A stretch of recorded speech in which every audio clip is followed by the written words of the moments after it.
Hello guys, welcome to my another video. हजुरहरूलाई यो video आउन अलिकति टाइम लाग्यो होला, त्यसको लागि सरी। मेरो पनि इक्जाम थियो, म इक्जामको तयारी गर्दै थिएँ, त्यही भएर भिडियो हाल्न पाएको थिइनँ। आज फाइनल्ली लेसन 5 को भिडियो लिएर आएको छु। लेसन 5 लाई राम्ररी हेरेर बुझेर के कस्तो लाग्छ, पढाइको के कस्तो लाग्छ, बुझ्नुभयो कि नै, आफ्नो प्रतिक्रिया दिनु होला कमेन्टमा भन्दै आज म 5 लेसनलाई सुरु गर्दैछु। 5 लेसनमा हामीले सुरुमा के पढ्छौँ भन्दाखेरि 5 लेसनमा हामीले सुरुमा ते पढ्छौँ। ते पार्टिकल कुन अवस्थामा लाग्छ, यसले के अर्थ दिन्छ भनेर यसको बारेमा पढ्छौँ। अनि पछि तलतिर पढ्छौँ हामीले हे पार्टिकल पढ्छौँ। हे पार्टिकल कस्तो अवस्थामा लाग्छ, यसले के अर्थ दिन्छ भनेर पढ्छौँ। अनि पछि त्यसपछि पढ्छौँ तो पार्टिकल। तो पार्टिकल त हामीले अघिल्लो लेसनमा पनि पढ्यो, अनि अघिल्लो लेसनमा त्यसले के भनेको थियो, अनि यो लेसनमा के भनेको छ भनेर त्यसको बारेमा पनि पढ्छौँ। बस ढिला नगरिकन सुरु गरौँ। सुरुमा हामीले यहाँ यसमा दे पार्टिकल पढ्छौँ। दे पार्टिकल कुन अवस्थामा प्रयोग गरिन्छ भनेर मैले लेखिदिएको छु।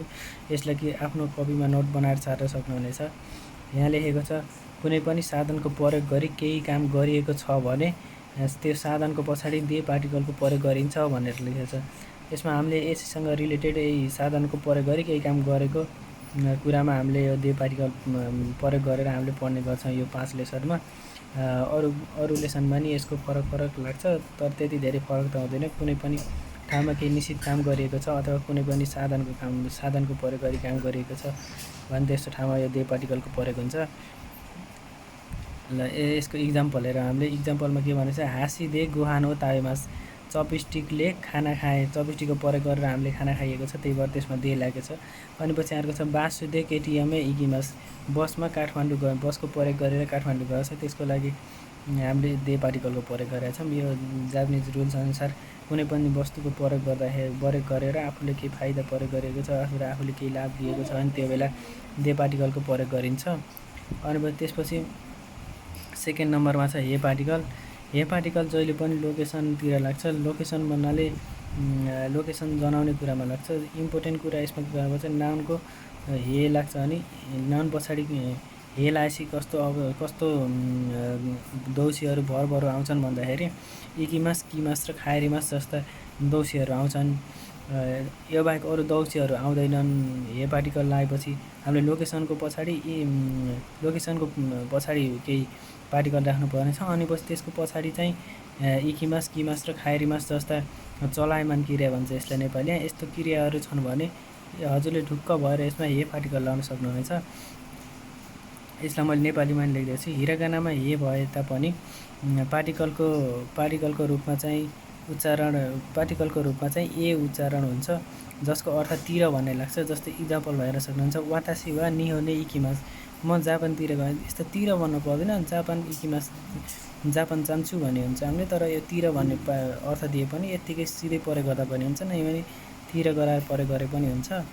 अनि त्यसपछि सेकेन्ड नम्बरमा छ, वातासी वा जिउजिनी गाक्को किमास, म 10 बजे स्कुलबाट आउँछु, स्कुलतिरबाट आउँछु भन्ने भने चाहिँ अर्थ दियो यसले।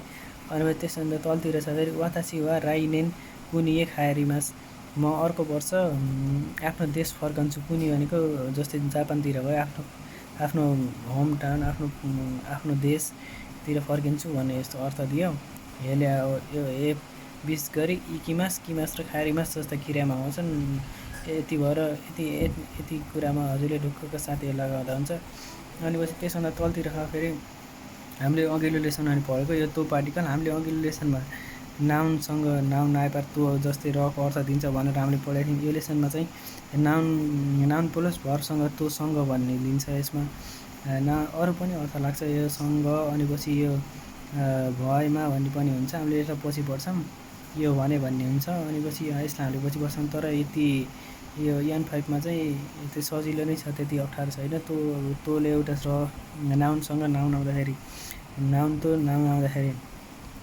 र भन्ने अर्थ दिन्छ भने नाउनसँग तो आएर भर्ब आउँदाखेरि चाहिँ यसले सँग भन्ने अर्थ दिन्छ। इक्जाम्पलको लागि वातासी वा तोम दासी तो साखाओ सिमास, म साथीसँग फुटबल खेल्छु भनेर यसमा हामीले इक्जाम्पल दिएर प्रयोग गरेका छौँ भने अघिल्लो लेसनमा हामीले चाहिँ हा तो वातासी वा हा तो नेमास हो कि के यस्तै गरेर हामीले बनाएको थियौँ। सरी, हा तो नेमास नै कि हा तो चिची अनि पछि होन तो खाबान यस्तो गरेर हामीले यो अघिल्लो लेसनमा चाहिँ यसरी हामीले यसलाई गरेका थियौँ भने पछाडिको हामीले 5 लेसनमा चाहिँ हामीले यसलाई यसो गरेर नाउनसँग भर्बलाई जोड्दाखेरि हामीले तोको प्रयोग गरेर सँग गरायौँ। आजलाई यति नै, यो 5 लेसनमा चाहिँ यति नै छ, अरू धेरै गराउनु छैन। यतिलाई राम्ररी बुझ्नुभयो भने 5 लेसन क्लियर हुन्छ।